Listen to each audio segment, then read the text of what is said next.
10வது தின தராவீஹ் தொழுகையை நாம் முடித்துவிட்டு அமர்ந்திருக்கிறோம். அல்ஹம்துலில்லாஹ். அல்லாஹ் ஜல்ல ஷானஹு வ தஆலா நம்முடைய இந்த சிறு அமலை கபூல் செய்து கொள்வானாக. இந்த ரமலானை அல்லாஹ்விற்கு பிடித்தமான முறையில் கழித்தவர்களுடைய பட்டியலில் நம் அனைவர்களையும் அல்லாஹ் இடம்பெறச் செய்வானாக. மார்க்க கல்வியையும் அறிவையும் வளர்த்து கொள்ளக்கூடிய வாய்ப்பாக இந்த ரமலானை அல்லாஹ் நமக்கு அமைத்து தருவானாக. அப்ப நபிமார்களினுடைய தொடர் வரிசையை நாம் பார்த்து கொண்டே வருகிறோம். நேற்றைய தினம் நபிமார்கள் என்றால் யார், அவர்கள் குர்ஆனில் கூறப்பட்டவர்கள் எத்தனை நபி, அவர்களுடைய வேலை என்ன என்பதையெல்லாம் தொடர்ந்து பார்த்து கொண்டே வந்தோம். அப்ப நபிமார்களை நாம் எப்படி புரிந்து கொள்வது, நாம் எதன் மீது அவர்களை எப்படி ஈமான் கொள்ளுவது என்பதை இன்றைய தினம் பார்த்ததோடு, அதற்கு அடுத்து சய்யிதனா ஆதம் அலைஹிஸ்ஸலாத்து வஸ்ஸலாம் அவர்களுக்கு என்னென்ன நிகழ்ந்தது என்பதை இந்த இடத்துல நாம பார்க்க வேண்டும். அப்ப நபிமார்களுடைய விஷயத்தை முதல் கட்டமாக அவர்களுக்கு கொடுக்கப்பட்ட ஷரியத்தினுடைய சட்டங்கள் அத்தனையும் உண்மை என்பதை உள்ளத்தால் நாம் ஈமான் கொள்ள வேண்டும். நபிமார்களை அல்லாஹ் அனுப்பி வைத்தான், அவர்களுக்கு கொடுக்கப்பட்ட சட்டங்கள் அத்தனையும் சத்தியமானது, அவர்களுக்கு கொடுக்கப்பட்ட அற்புதங்கள் அனைத்தும் உண்மையானது என்பதை நாம் ஈமான் கொள்ளணும். ஏன்னா பொதுவாக அல்லாஹ்வினுடைய வளமை என்ன, மக்களை சத்தியத்தின் பக்கம் அழைக்கும் பொழுது மக்களின் புறத்திலிருந்து சில கேள்விகள் வரும், அற்புதங்களை காட்டி அல்லாஹ்வின் பக்கம் மக்களை அழைப்பாங்க. இது நபிமார்களுக்கு அல்லாஹ் கொடுக்கக்கூடிய அற்புதத்துக்கு முஅஜிஸா என்று சொல்லுவாங்க. நல்ல சிந்தனையில வைக்கணும். இது பயான் மாதிரி இருக்காது, ஒரு கிளாஸ் மாதிரி போகும். அப்ப அற்புதத்திற்கு முஅஜிஸா அப்படின்னு சொல்லுவாங்க. இதுவே சாலிஹீன்கள், நல்லோர்கள், நல்ல அடியார்கள் காட்டக்கூடிய அற்புதத்திற்கு கராமாத் அப்படின்னு சொல்லுவாங்க. ஈமான் அல்லாத மற்றவர்கள் காட்டக்கூடிய அற்புதத்திற்கு வித்தை அப்படின்னு சொல்லுவாங்க. நல்லா புரியணும். அப்ப ஈமான் கொள்ளாதவர்களும் அற்புதத்தை காட்ட முடியும் என்பதை சிந்தனையில வைக்க வேண்டும். குர்ஆனும் ஹதீஸும் இதை சொல்லுகிறது. மன்ஜத வஜத, ஒருவர் எந்த விதையில் எந்த துறையில் முயற்சி செய்கிறாரோ அதை அவர் பெற்றுக் கொள்ளுவார். அப்ப 3 விதமான அற்புதங்கள் நல்லா புரிந்து கொள்ள வேண்டும். மனிதன் செய்யக்கூடிய செயலுக்கு மாற்றமாக ஒரு விஷயத்தை செய்யும் பொழுது அதற்கு முஅஜிஸா, நபிமார்கள் செய்தால் அதற்கு முஅஜிஸா என்று சொல்லுவார்கள், நல் அடியார்கள் செய்தால் அதற்கு கராமாத் என்று சொல்லுவார்கள். ஈமான் அல்லாத மாற்று மதத்தினர்கள் செய்தால் அதற்கு வித்தை, வில்வித்தைன்னு சொல்லுவாங்க, கண்கட்டி வித்தைன்னு சொல்லுவாங்க. எதை வேண்டாலும் வைத்துக் கொள்ளலாம். அப்ப முஅஜிஸாவினுடைய பட்டியல்ல நபிமார்களுக்கு ஒவ்வொரு நபிக்கும் அல்லாஹ் ஒவ்வொரு காலத்திற்கு தோதுவாக அற்புதத்தை கொடுத்தான். நீங்க இந்த அற்புதத்தை காட்டி மக்களுக்கு என் பக்கம் அழைப்பை கொடுங்க. ஏற்கனவே நான் சொன்னதை போல ஈசா அலைஹிஸ்ஸலாத்திற்கு சுமார் 9க்கும் அதிகமான அற்புதத்தை அல்லாஹ் கொடுத்தான். கபூரில் இருந்து கூட இறந்தவர்களை உயிர்ப்பிக்க எழுப்பிச்சிருக்காங்க. நாளைக்கு என்ன சாப்பிடுவை என்பதை என்பதாக சொல்லுவாங்க. மூசா அலைஹிஸ்ஸலாத்திற்கும் அற்புதத்தை எல்லாம் கொடுத்தான். கையில வச்சிருந்த அசாவை தண்ணியில அடிச்சாங்க, தண்ணி 12 பாதையாக பிரிந்து அவர்களுக்கு வழிவிட்டது வரலாறு சொல்லுகிறது. எல்லா சூனியக்காரர்களுடைய பாம்பையும் மூசா அலைஹிஸ்ஸலாம் தூக்கி போடுறாங்க. பாம்பு சூனியக்காரர்களுடைய பாம்பை இந்த அசா முழுவதும் விழுங்குகிறது வரலாறு சொல்லுகிறது.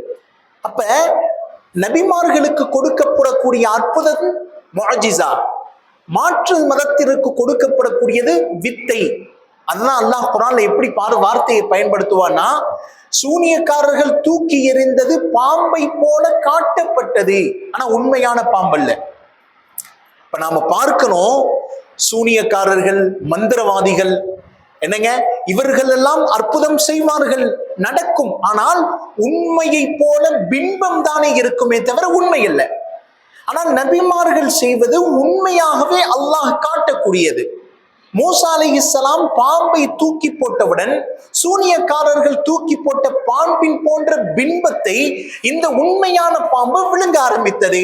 அல்லாஹ் அந்த அற்புதத்தை கொடுத்தான். நபி ஸல்லல்லாஹு அலைஹி வஸல்லம் அவர்களுக்கும் அற்புதத்தை கொடுத்தார். கல் பேசியது, முஅஜிஸா, அற்புதம். மரம் சாட்சி சொன்னது. அபூஜஹலிடத்தில் வந்து கல் பேசியது, மரங்கள் சாட்சி சொன்னது. அப்ப வரலாற்றுல இன்னும் அதிகமாக சொல்லி தர்றாங்க. நபி ஸல்லல்லாஹு அலைஹி வஸல்லத்திற்கு கொடுத்த அற்புதங்கள்லேயே நிறைய அற்புதம்.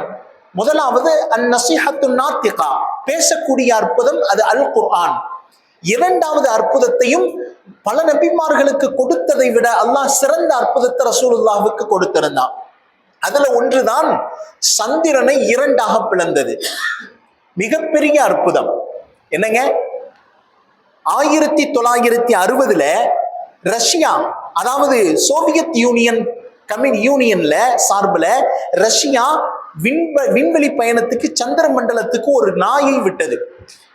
சரியாக அந்த நாய் சென்று சக்சஸ்ஃபுல்லாக உயிரோடு திரும்பி வந்துருச்சு. அதற்கு அடுத்து ரஷ்யா செஞ்சுச்சுன்னா அமெரிக்கனால பொறுக்க முடியாது. அமெரிக்கா என்ன சொல்லுது, நீங்க என்ன நாயை விடுறது, நான் மனிதர்களையே விட்டு காமிக்கிறேன்னு அடுத்த 9 வருஷத்துல 1969 புஷ் ஆல்ட்ரின் அப்படின்ற ஒரு நபர், இரண்டாவது நீல் ஆம்ஸ்ட்ராங், இரண்டாவது மைக்கேல் கேர்டில் என்ற 3 நபர்களை தேர்வு செய்து விண்வெளிக்கு அமெரிக்கா அனுப்புது. விண்வெளிக்கு பயணத்துக்குள்ள உள்ள சந்திர மண்டலத்துக்குள்ள அவங்க இறங்கும் போது ஒரு நபர் மிஷின்குள்ளே இருந்துட்டாரு. யாரு?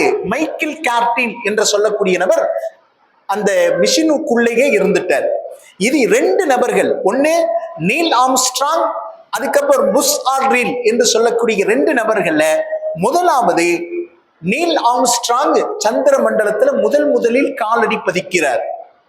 காலடி பதித்த உடனே பார்க்கிறார், அங்க இருக்கக்கூடிய சூழ்நிலைகளை எல்லாம் பார்க்கிறாரு.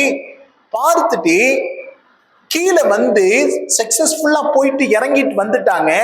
வந்த பிறகு அவர் சொல்லி தரக்கூடிய வாக்கு மூலம் என்னவென்றால், நாங்க சந்திர மண்டலத்துல இறங்கின உடனே மூன் லீடர் என்ற வாகனம், குட்டி வாகனம், அதாவது ராக்கெட்டுக்குள்ள இருந்து சின்ன சின்ன இடம் தூரத்திற்கு போறதுக்காக வேண்டி சின்ன வாகனத்தை பேட்டரி வாகனம்னு சொல்லுவாங்க. இந்த மூன் லீடரை நான் வைத்து அப்படியே கொஞ்ச தூரம் போனேன். போன உடனே அந்த சந்திர மண்டலத்தில் இருக்கக்கூடிய மண்களை எல்லாம் பார்த்தேன். அப்படியே சலித்த மாவை போல இருந்தது. மனிதர்களுடைய காலடித்தடம் எதுவுமே இல்லை. அங்கங்கு மலைகள் முற்று குன்றுகளாக இருக்கிறது. ஆனால் ஒரு மிகப்பெரிய ஒரு ஆச்சரியத்தை பார்த்து நாம் பிரமித்து போனேன். என்னவென்றால், சந்திர மண்டலத்துல ஒரு மிகப்பெரிய பிளவு இருந்ததை நான் பார்த்தேன். பிளவு, அந்த பிளவை பின்தொடர்ந்தே போகிறேன். கிட்டத்தட்ட கண்ணுக்கு எட்டிய தூரம் சந்திர மண்டலத்தில் மிகப்பெரிய பிளவு, பள்ளத்தை போல பிளவு இருக்கிறதை நான் கண்ணால் பார்த்தேன். என்னங்க, அந்த நேரத்துல ரிசர்ச் செய்யல, எதனால அந்த பிளவு ஏற்பட்டுச்சு என்ற எந்த ஒரு தகவலும் சொல்லல. அப்படியே வரலாற்று ஆசிரியர்களால் மூடப்படுகிறது. எதனால ஏற்பட்டுச்சு அப்படின்றது தெரியல. அதற்கு பிறகு கிபி 6ஆம் நூற்றாண்டில் ஸல்லல்லாஹு அலைஹி வஸல்லம் அவர்கள் பிறக்கிறாங்க. பிறந்த உடனே அதற்கு பிறகு நபி அவர்கள் ஒவ்வொரு கூட்டத்திற்கும் அழைப்பை கொடுக்கிறாங்க. நபிமார்களுக்கு கொடுக்கக்கூடிய அற்புதத்தை இந்த இடத்துல அந்த கூட்டம் கேட்குது. இப்னு மஸ்ஊத் ரலியல்லாஹு அன்ஹு அவர்கள் அறிவிக்கிறாங்க, நபி அவர்கள் ஒரு கூட்டத்துக்கு போய் அழைப்பை கொடுக்கிறாங்க. அந்த அழைப்புல அந்த கூட்டம் கிண்டல் செய்து கொண்டே ரசூலுல்லாஹ் கிட்ட கேக்குது, இன் குன்த சாதிகன், நீ அல்லாஹ் தான் ரப்புன்னு சொல்ற, உண்மையாளராக இருந்தா ஃபஷுக்கல் கமர், இந்த சந்திரனை 2 பிளந்துரு பார்க்கலாம். யார் கேட்கிறா? அந்த கூட்டம் கேக்குது. எப்படி சொல்லுது? வனிஸ்பன் அலா அபி குபைஸ் வனிஸ்பன் அலா கவியன், இந்த பாதி அபு குபைஸ் மலையின் மீது ஒளியணும், இன்னொரு பாதி கவியன் என்ற இந்த மலையின் மீது ஒளியணும். அந்த கூட்டம் நிபந்தனை வைக்கிறது. நபிமார்களுக்கு கொடுக்கப்படக்கூடிய அற்புதத்தை கண்டிப்பாக அவர்கள் பயன்படுத்தியே ஆகணும். அதற்குத்தான் அல்லாஹ் அற்புதத்தை கொடுத்திருக்கிறான். எந்த ஒரு முஅஜிசாக்களையும் பயன்படுத்தாமல் இருக்கக்கூடாது. அப்ப ரசூலுல்லாஹ் அல்லாஹ்விடத்திலே கையேந்தி துஆ செய்கிறாங்க. உடனே அஷாரன் நபி ஸல்லல்லாஹு அலைஹி வஸல்லம் ஹாதல் கமர, அல்லாஹ்வின் அனுமதி கொண்டு நீ இரண்டாக பிளந்து விடு என்று ரசூலுல்லாஹ் சந்திரனை இஷாரா செய்கிறார்கள். இரண்டாக பிளக்கிறது. இது ஒரு வரலாறு. இப்ப இந்தியாக்குள்ள வருவோம். இந்தியாவில இருந்து அதே கிபி ஆறாம் நூற்றாண்டுல கேரளாவில் இருக்கக்கூடிய சேரமான் பெருமாள் என்ற ஒரு அரசர், அவர் பேர் பாஸ்கர் ரவி. சேரமான் பெருமாள் தன்னுடைய குக்கிராமத்தில் ஆட்சி செய்து கொண்டிருக்கிறாரே, யதார்த்தமாக மாளிகை விட்டும் வெளியில் அந்த பால்கனி முற்றத்தில் நிற்கிறார். சந்திரனுடைய நிலா வெளிச்சத்தை பார்க்கிறார். பார்த்து கொண்டிருக்கும் பொழுதே சந்திரன் இரண்டாக பிளப்பதை பார்த்து பிரமித்து போகிறார். சந்திரன் இரண்டாக பிளக்கிறது. ஒரு பகுதி இந்த பக்கமும் இன்னொரு பகுதி இந்த சைடும் போய்கொண்டிருப்பதை பார்த்து அவர் பிரமித்து போகிறார். அவர் கண்களை கசக்கி கசக்கி பார்க்கிறார். இது உண்மைதானா அல்லது கற்பனையா? உண்மையிலே இரண்டாக பிளந்து கொண்டிருக்கிறது. அப்ப என்ன அர்த்தம்? அவர் பிளந்துகிட்டு இருக்குன்னா என்ன அர்த்தங்க? ரசூலுல்லாஹ் அங்கிருந்த அற்புதத்தை காட்டிக் கொண்டிருக்கிறார்கள். யாருமே அந்த நேரத்தில் விண்வெளியை பார்க்கவில்லை. இவர் மட்டும் பார்த்திருக்கிறார். சந்திரன் இழந்தாக பிளந்து கொண்டிருக்கிறது. பார்த்த உடனே உள்ளத்துல வைத்துக் கொண்டார். எதனால இது ஏற்படுதுன்னு தெரியல. அதற்கு பிறகு சிறிது காலங்கள் கழித்து அரபு தேசத்திலிருந்து வியாபார நிமித்தமாக அரபு கூட்டம் கேரளாவிற்கு வருகிறது. அப்ப இந்த பாஸ்கர ரவி என்ற சேரமான் பெருமாளினுடைய பகுதிக்கு, ஆட்சிக்குட்பட்ட பகுதிக்கு அந்த கூட்டம் வியாபாரத்திற்கு வரும் பொழுது யதார்த்தமாக அந்த வியாபார கூட்டத்திடத்தில் அரசர் சந்தித்து பேசிக் கொண்டிருக்கும் பொழுது சந்திரனுடைய பேச்சு வருகிறது. உடனே அவர் சொல்லுகிறார், யதார்த்தமா நான் சந்திரன் ரெண்டா பிளந்ததை பார்த்தேன் அப்படின்ற உடனே அரபுகள் சொல்லுகிறார்கள், அது ரசூலுல்லாஹ் பிளந்த பிளவு. பெருமானார் இஷாரா செய்தார்கள், அல்லாஹ் அதை இரண்டாக பிளத்தான். இதை பார்த்த உடனே உண்மைதானா? அப்ப நாம பார்த்தது கற்பனை அல்ல, உண்மைதான் என்பதை புரிந்து கொண்ட சேரமான் பெருமாள் உடனே நான் ரசூலுல்லாஹை பார்க்க வேண்டும் என்று ஆசை கொள்ளுகிறார், ஆர்வம் கொள்ளுகிறார். இன்னும் நபி உயிரோடு இருக்காங்களான்னு கேட்கிறார். உயிரோடு இருக்காங்க. வேகமாக அந்த நேரத்திலே அந்த சேரமான் பெருமாள் உடனே தன்னுடைய சிறு குழுக்களோடு மக்காவை நோக்கி பயணமாகிறார். அந்த நேரத்துல முஸ்ததரிக் ஹாக்கிம் என்ற கிதாபிலே இப்னு மஸ்ஊத் ரலியல்லாஹு அன்ஹு அறிவிக்கக்கூடிய அறிவிப்பு, அத்தா இலல் மினல் ஹிந்த், இந்தியாவிலிருந்து ஒரு அரசர் ஒருவர் ரசூலுல்லாஹை பார்க்க வந்தார். பார்க்கும்போது அவருடைய கைகளில் குடங்கள் இருந்தது. குடத்திலே இஞ்சி, பூண்டு, ஊறுகாய் போன்ற எல்லா விஷயங்களையும் ரசூலுல்லாஹிற்கு அன்பளிப்பாக கொண்டு வந்தார். எப்பொழுது ரசூலுல்லாஹ்விடத்தில் கொடுத்தாரோ ரசூலுல்லாஹ் அந்த பொருட்களை எங்களுக்கு தக்சீம், அன்பளிப்பை பிரித்து கொடுத்தார்கள். நாங்கள் பார்த்து அதனுடைய டேஸ்டை பார்த்து எங்களுடைய முகங்கள் எல்லாம் கொஞ்சம் சுளிக்க ஆரம்பித்தோம். அரபுகளுக்கு இந்த உணவு கொஞ்சம் வித்தியாசமாக இருந்தது. அப்ப இந்த அறிவிப்பை அறிவிக்கக்கூடிய அறிவிப்பாளர் சொல்லுகிறார், உண்மையில் இந்தியாவிலிருந்து வந்தார். அப்ப ரசூலுல்லாஹை அந்த சேரமான் பெருமாள் இஸ்லாத்தை ஏற்று தன்னுடைய பெயர் தாஜித்தூன் அபூபக்கர் என்பதாக மாற்றிக்கொள்கிறார்.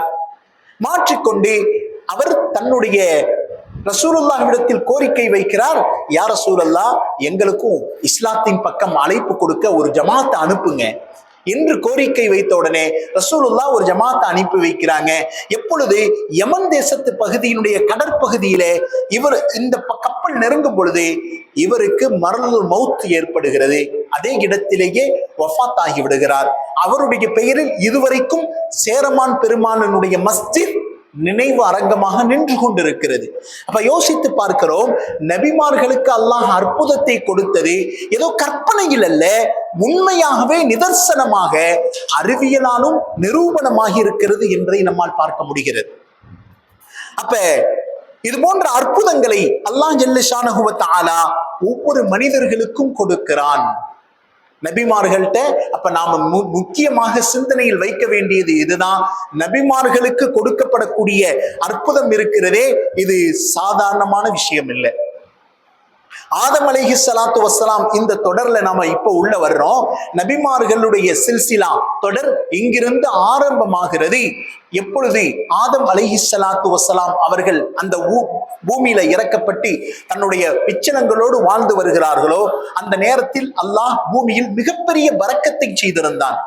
ஒரு பழம் எப்படி இருக்கும்னா, சாதாரணமான ஒரு மாம்பழம் ஒரு மனிதனுடைய தலையை போல இருக்கும் ஒரு மாம்பழம். அந்த அளவிற்கு அல்லாஹ் பொருட்களில் விளைச்சலில் மிக பெரும் பரக்கத்தை செய்திருந்தான். பாவங்கள் அதிகமாக தக்சீர், பொருட்களினுடைய அளவு, விவசாயத்தினுடைய அளவை அல்லாஹ் சுருக்கி விட்டான். 60 அடி ஆதம் அலைஹிஸ்ஸலாத்து வஸ்ஸலாம். மனிதன் இப்பொழுது எப்படி இருக்கிறோம்? கொஞ்சம் கொஞ்சமாக சுருங்கி விட்டான். காரணம் என்ன? உலகத்தில் பாவங்கள் நடக்க நடக்க பொருளாதாரத்தில் அல்லாஹ் குறைவை ஏற்படுத்துகிறான்.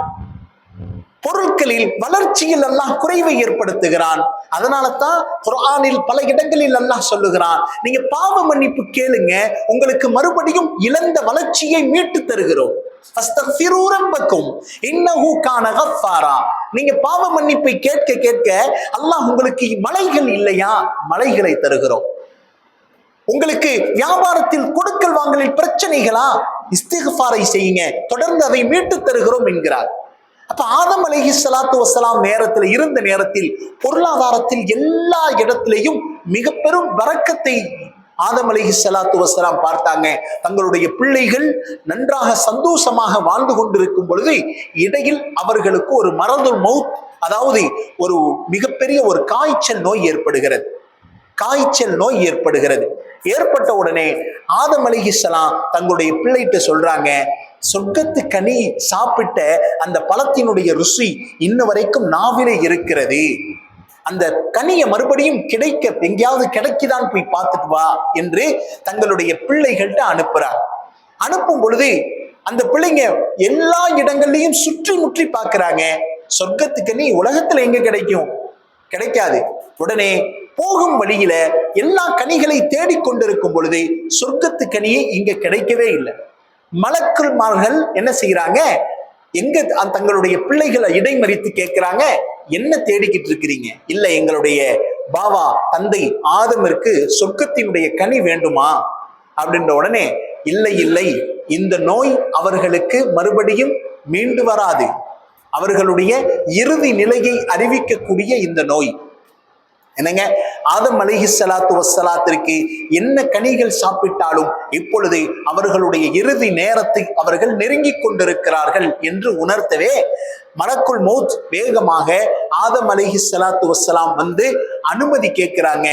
உங்கள்கிட்ட உயிர் வாங்கலாமா அப்படின்னு அனுமதி கேட்கிறாங்க. ஏற்கனவே உங்களுக்கு சொல்லி இருக்கிறேன், நபிமார்களிடத்தில் அனுமதி கேட்கப்படும் உயிர் வாங்குறதுக்காக. ஆதம் அலைஹிஸ்ஸலாம் சொல்றாங்க, எனக்கு அல்லாஹ் 1000 வருஷம் வாழ்வு கொடுத்திருந்தேன்.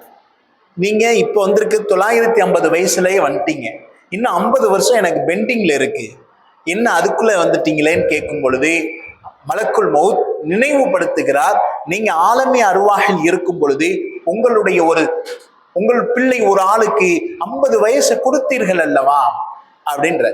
அப்ப தாராளமாக எடுத்துக்கொள்ளுங்கள் என்பதாக சொல்றாங்க. இந்த இடத்துல ஹதீஸ்ல வருகிறது, ஃபனசிய ஆதம் ஃபனசிய அவுலாதுஹு, ஆதம் அலைஹிஸ்ஸலாம் அப்பொழுது மறந்து விட்டார், ஆனால் அதற்கு அடுத்து இருக்கக்கூடிய பிச்சினங்கள் அத்தனையும் மறக்க ஆரம்பித்தது. கிதாபுல வருது.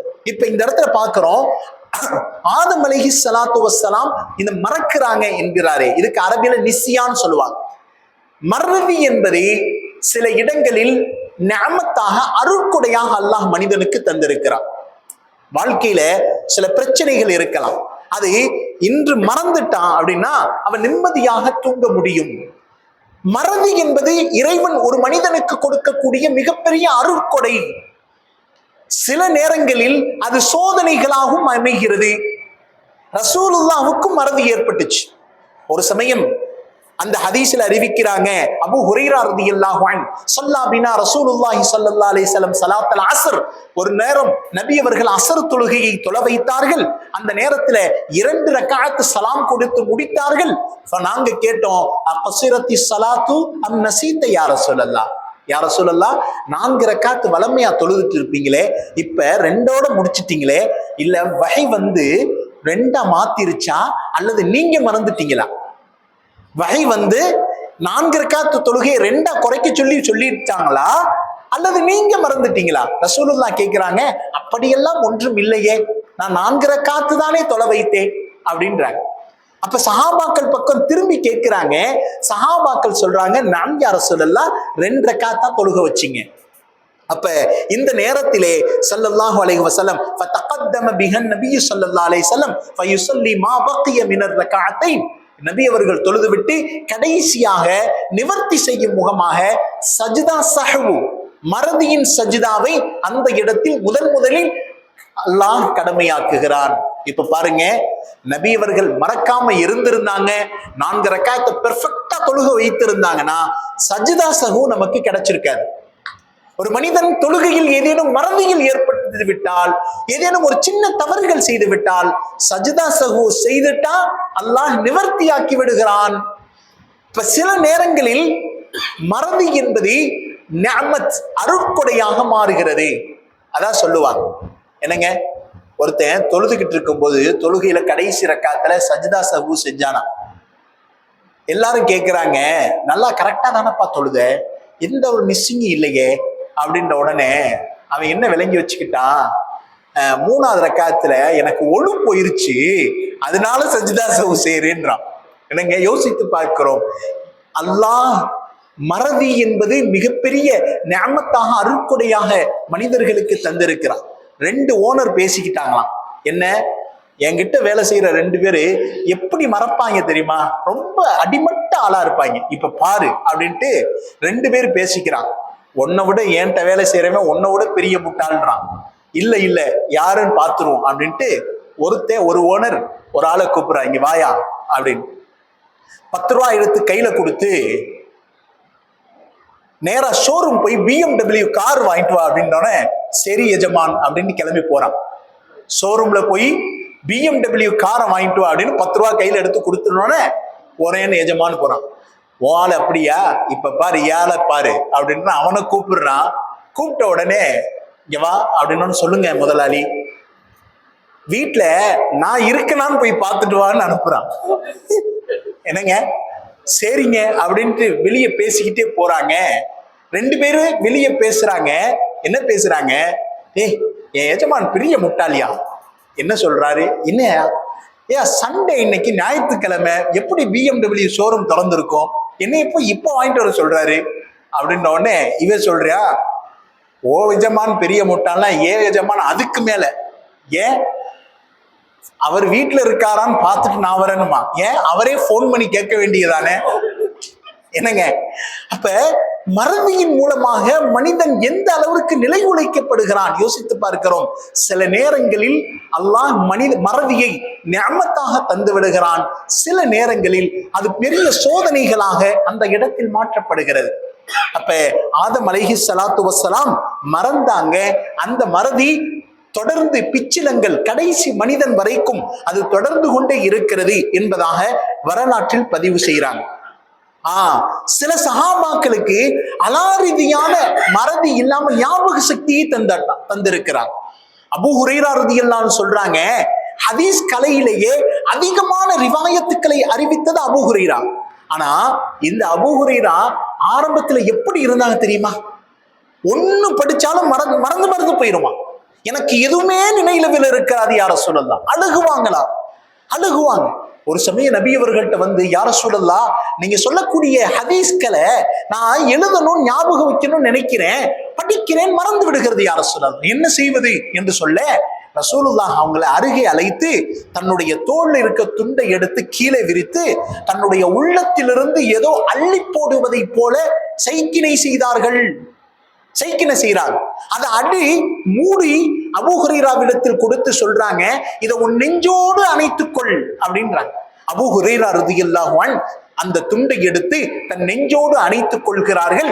அபூ ஹுரைரா ரலியல்லாஹு அன்ஹு அவர்கள் அறிவித்து காட்டுறாங்க, அதற்கு பிறகு ரசூலுல்லாஹ் சொல்லக்கூடிய ஒவ்வொரு வார்த்தையும் என் சிந்தனையில் அப்படியே நிற்கிறது. அப்ப சஹாபாக்களினுடைய அனாரீதியான திறமை இருக்கிறது. ஸெய்த் பின் சாபித் ரலியல்லாஹு அன்ஹு 15 நாட்கள்ல இப்ரானி என்னும் யூதர் பாஷையை கற்றுக்கொண்டார்கள். ஹதீஸ்கள் சொல்லும். அப்ப நாம் இது போன்ற மறதியை விட்டு பாதுகாப்பதற்கு என்ன சொல்றாங்க? ஒவ்வொரு நாளும் தஹஜ்ஜத்தில் எந்திரிச்சு அதற்காக வேண்டி துஆ செய்வதை சூரத்துல் முல்க் அதிகமாக ஓதிக்கொண்டே வருது. ஏன்னா அல்லாஹ் நம்முடைய வாழ்க்கையில் நடந்த சோதனைகளை, கஷ்டங்களை மறந்துவிட வேண்டும், நாம் என்ன செய்ய வேண்டும் என்பதை சிந்தனையில் வைக்க வேண்டும் அப்படின்னு சொல்லி மிக முக்கியமான ஒரு பாடமாக ஹஜ்ரத் சய்யித்னா ஆதம் அலைஹிஸ்ஸலாத்து வஸ்ஸலாம் அவர்களுடைய பாடத்திலிருந்து நமக்கு எடுத்து காட்டுகிறார்கள். அதை தொடர்ந்து ஆதம் அலைஹிஸ்ஸலாத்திற்கு என்ன சம்பவம் நிகழ்கிறது, அவர்களுடைய பிள்ளைகள் என்னென்னவெல்லாம் சொல்லுகிறார்கள் என்பதை இன்ஷா அல்லாஹ் தொடர்ந்து நாளை பார்க்கலாம். எதை சொன்னோமோ, எதை கேட்டோமோ அதன்படி அமல் செய்வதற்கு வல்லோன் அல்லாஹ் நம் அனைவருக்கும் தௌஃபீக் செய்வானாக. வ ஆகிரு தஅவானா அனில் ஹம்துலில்லாஹி ரப்பில் ஆலமீன். ஆமீன். அல்ஹம்துலில்லாஹி ரப்பில் ஆலமீன். ஹம்த யுவாஃபி நிஅம